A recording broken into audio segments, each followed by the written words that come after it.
আজকের এই শুভেচ্ছা মিছিল দিয়েছি একটি যোগ সন্ধিক্ষণে। সেই যোগ সন্ধিক্ষণ জননেতা জনাব তারেক রহমানের যোগ সন্ধিক্ষণ। এই যোগ সন্ধিক্ষণে দাঁড়িয়ে আমি বলতে চাই, আমাদের নেতা জনাব তারেক রহমান কথা দিয়েছিলেন 6 মাসের মধ্যে তিনি প্রতিশ্রুতি বাস্তবায়ন করবেন এবং 6 মাসের মধ্যে তিনি ইতিমধ্যে প্রতিশ্রুতি বাস্তবায়ন করেছেন। আমার আমি বলতে চাই, এই বাংলাদেশকে যারা মৃত্যুপুরীতে পরিণত করেছিল, এই বাংলাদেশের সমাজ সংস্কৃতি অর্থনীতিকে যারা ধ্বংস করে দিয়েছিল, এই ভেঙে যাওয়া অর্থনীতিকে পুনরুদ্ধারের জন্য আমাদের নেতা জনাব তারেক রহমান কতগুলো মিশন ঘোষণা করেছিলেন। তার শতভাগ মিশন তিনি বাস্তবায়ন করেছেন। প্রিয় ভাইয়ের আমার, যে বাংলাদেশকে খনি হাসিনা ভোট ডাকাতির মাধ্যমে, নিশিরাতের নির্বাচনের মাধ্যমে, আমি দাবি নির্বাচনের মাধ্যমে বাংলাদেশের গণতন্ত্রকে ধ্বংস করে দিয়েছিল, যে বাংলাদেশের অর্থনীতিকে ব্যাংক ডাকাতির মাধ্যমে ধ্বংস করে দিয়েছিল, যে বাংলাদেশের শ্রমবাজারকে আন্তর্জাতিকভাবে বিনষ্ট করে দেওয়া হয়েছিল। প্রিয় ভাইয়ের আমার, সেই বাংলাদেশ আমরা বাংলাদেশের নতুন সরকার আসার পূর্বে আরো একটি সরকার এসেছিল, এই ধ্বংসস্তূপের মতো দাঁড়িয়ে সেই অন্তর্বর্তী সরকারের আমলে এই কথিত শিশু উপদেষ্টা ছিল। এই শিশু উপদেষ্টাদের নেতৃত্বে জামাত শিবির সারা বাংলাদেশে অর্থনৈতিক সেক্টরে লুটপাট চালিয়েছে, বাংলাদেশের অর্থনীতিকে পুরোপুরি ধ্বংস করে দিয়েছিল। প্রিয় ভাইরা আমার, আমি বলতে চাই, আমাদের নেতা জনাব তারেক রহমান খনি হাসিনার রেখে যাওয়া ধ্বংসযজ্ঞের বাংলাদেশ এবং এই যে অন্তর্বর্তীকালীন সরকারের জামাত শিবিরের যে রক্তচোষা যে সরকার, সেই সরকারের রেখে যাওয়া ভেঙে পড়া অর্থনীতিকে, ভেঙে পড়া সমাজকে এবং ভেঙে পড়া সংস্কৃতিকে পুনরুদ্ধারের জন্য কতগুলো রূপকল্প তিনি ঘোষণা করেছিলেন। প্রিয় ভাইরা আমার, আমি বলতে চাই, এই বাংলাদেশ আমরা শত শত হাজার হাজার লক্ষ লক্ষ শহীদের রক্তের বিনিময়ে আমরা অর্জন করেছি। প্রিয় ভাইরা আমার, আমাদের শহীদ দুরজনী বাপ্পির রক্তের বিনিময়ে বাংলাদেশ অর্জন করেছি, আমাদের ওয়াসিমের রক্তের বিনিময়ে বাংলাদেশ অর্জন করেছি। প্রিয় ভাইরা আমার, আমি বলতে চাই, আবু সাঈদের রক্তের বিনিময়ে আমরা এই বাংলাদেশ অর্জন করেছি। এই নতুন বাংলাদেশে আমরা, আমাদের নেতা জনাব তারেক রহমান ঘোষণা দিয়েছিলেন, বাংলাদেশের দরিদ্র জনগোষ্ঠী ফ্যামিলি কার্ড পাবে। যাদের দরিদ্র সীমার নিচে বসবাস, তাদের প্রত্যেকটা পরিবার একটি করে ফ্যামিলি কার্ড পাবে। আমাদের মাননীয় প্রধানমন্ত্রী জনাব তারেক রহমান ইতিমধ্যে ৭১,০০০-এর বেশি পরিবারকে ফ্যামিলি কার্ড প্রদান করেছেন। প্রিয় ভাই, আমাদের নেতা জনাব তারেক রহমান ঘোষণা দিয়েছিলেন, বাংলাদেশের যে কৃষি ব্যবস্থা, বাংলাদেশের কৃষকদের দুর্দশা লাগবে।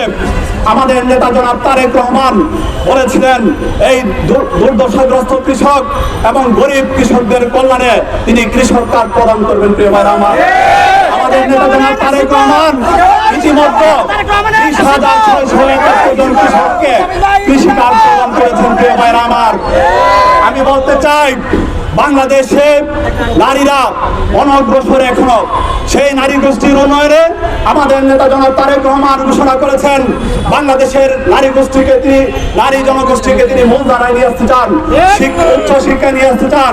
সেজন্য তিনি অবৈতনিক শিক্ষা পদ্ধতি চালু করেছেন নারীদের জন্য, অনার্স পর্যন্ত। প্রিয় ভাইরা আমার, আমাদের বাংলাদেশে যে ধর্মীয় বৈষম্য ছিল, সেই ধর্মীয় বৈষম্য, সেই ভেদাভেদ দূর করার জন্য আমাদের মাননীয় প্রধানমন্ত্রী জনাব তারেক রহমান সারা বাংলাদেশের প্রতিটি মসজিদের ইমাম, পুরোহিত এবং গির্জার যাজকদের তিনি ইতিমধ্যে সম্মানের ব্যবস্থা করেছেন। প্রিয় ভাইরা আমার, তিনি সিদ্ধান্ত নিয়েছেন, বাংলাদেশের কোন ধর্মের মানুষ বৈষম্যের শিকার হবে না, বাংলাদেশের প্রতিটি ধর্মের মানুষ বাংলাদেশের সমান সুযোগ সুবিধা ভোগ করবে। আমরা দেখতে পাচ্ছি, বাংলাদেশে নারীদের উন্নয়নে এবং নারীদের নিরাপত্তায়, নারীদের যাতায়াতের নিরাপত্তায় আমাদের নেতা জনাব তারেক রহমান ইতিমধ্যে পিঙ্ক বাস চালু করেছেন। চালক থাকবে নারীরা এবং যাত্রীও থাকবে নারীরা।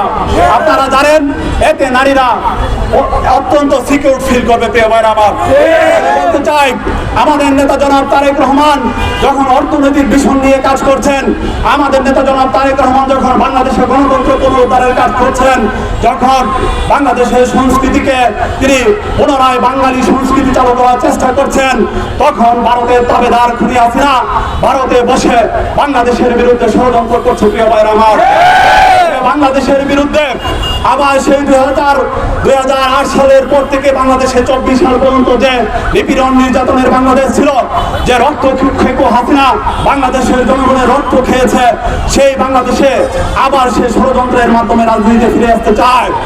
কিন্তু আমরা বলতে চাই, খুনি হাসিনা এবং স্বৈরাচারী আওয়ামী লীগকে, নিষিদ্ধ ঘোষিত আওয়ামী লীগকে হুঁশিয়ার উচ্চারণ করে বলতে চাই, বাংলাদেশে খুনি হাসিনার কোনো পুনর্বাসন হবে না। বাংলাদেশে আওয়ামী নামক কোনো সন্ত্রাসী সংগঠন রাজনীতি করতে পারবে না। প্রিয় ভাইরা, আমরা দেখতে পাচ্ছি ভারতের সরকার একদিকে আমাদের মাননীয় প্রধানমন্ত্রী জনাব তারেক রহমানকে দাওয়াত দিচ্ছে ভারত সফরের জন্য, আরেকদিকে খুনি হাসিনাকে আশ্রয় দিচ্ছে। প্রিয় ভাইরা, ভারতে বসে থেকে উস্কানি দিচ্ছে। আমি ভারতের সরকার প্রতি আহ্বান জানিয়ে আমি বলতে চাই, আপনারা যদি বাংলাদেশের সাথে পুনরায় কূটনৈতিক সম্পর্ক পুনঃস্থাপন করতে চান, তাহলে বাংলাদেশে খুনি হাসিনাকে ফেরত দিন, বিচারের আওতায় আনা হবে। তার আগে বাংলাদেশে সন্ত্রাসী সংগঠন রাজনীতি করার সুযোগ পাবে না। প্রিয় ভাইরা আমার, আপনারা দেখেছেন এই বাংলাদেশে আরেকটি উগ্রবাদী গোষ্ঠী যারা 1971 সালে পরাজিত হয়েছে, যারা 1971 সালের পর থেকে পরাজয়ের যন্ত্রণা ভোগ করছে, এই পরাজয়ের যন্ত্রণা নিয়ে ওরা এই বাংলাদেশকে উগ্রবাদী রাষ্ট্রে পরিণত করতে চায়। এরা চায় এই বাংলাদেশে একটি জঙ্গিবাদী রাষ্ট্রে পরিণত হোক। কিন্তু আমাদের নেতা তারেক রহমান এই দেশকে কোন উগ্রবাদী গোষ্ঠীর হাতে তুলে দিতে দিবেন না। বাংলাদেশে আমাদের নেতা জনাব তারেক রহমান যখন অর্থনৈতিক পুনরুদ্ধারের সংগ্রামে লিপ্ত হয়েছেন, গণতন্ত্র পুনরুদ্ধারের সংগ্রামে লিপ্ত হয়েছেন, তখন উগ্রবাদী জামাত শিবির গোষ্ঠী তাদের পরাজয়ের যাতনা থেকে যারা এই 2026 সালে নির্বাচনে পরাজিত হয়েছে, অত্যন্ত নিরারণ ভাবে তারা বাংলাদেশের জনগণের উপরে আবার প্রতিশোধ দিতে চায়। তো আমরা দেখছি বাংলাদেশের সমস্ত শিক্ষাঙ্গনে এই শিবিরের উগ্রবাদী গোষ্ঠী তারা সন্ত্রাস কায়েম করছে, তারা অস্ত্রে জঙ্গি দিচ্ছে। আমি হুঁশিয়ার করে দিয়ে বলতে চাই, বাংলাদেশ জাতীয়তাবাদী ছাত্র দল একটি নির্দিষ্ট সময় পর্যন্ত ধৈর্য ধারণ করবে। গণতন্ত্র রক্ষার্থে, বাংলাদেশের সকলের মত প্রকাশের অধিকার নিশ্চিত করার স্বার্থে বাংলাদেশ জাতীয়তাবাদী ছাত্র দল মাননীয় প্রধানমন্ত্রীর নির্দেশনার অপেক্ষায় আছে এবং মাননীয় প্রধানমন্ত্রীর প্রতিটি নির্দেশনা পালন করবে। কোনদিন যদি উগ্রবাদীরা মাথা চাড়া দিয়ে ওঠে এবং তারা যদি সীমা ছাড়িয়ে যায়, তাহলে বাংলাদেশ জাতীয়তাবাদী ছাত্র দল তাদের প্রতিহত করবে।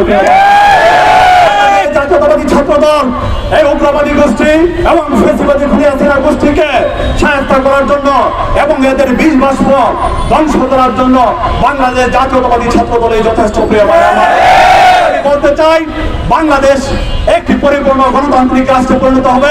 মাননীয় প্রধানমন্ত্রী জনাব তারেক রহমানের নেতৃত্বে বাংলাদেশের গণতন্ত্র উদ্ধার হবে, বাংলাদেশের অর্থনীতি পুনরুদ্ধার হবে, বাংলাদেশের শেয়ার বাজার পুনরুদ্ধার হবে, বাংলাদেশের নারীদের নিশ্চয়তা নিরাপত্তা নিশ্চিত হবে, বাংলাদেশের শিক্ষা ব্যবস্থা পুনরুদ্ধার হবে, তারপর সকলের মতামতের অধিকার প্রতিষ্ঠা হবে।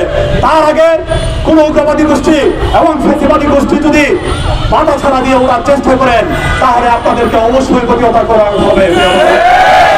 আমরা দেখছি এই যে জামাত শিবির গোষ্ঠী রাজশাহী বিশ্ববিদ্যালয়ে, তারা বিশ্ববিদ্যালয় প্রশাসনের টাকা মেরে দিয়েছে। প্রিয় ভাই আমার, চোর, ওরা চোর।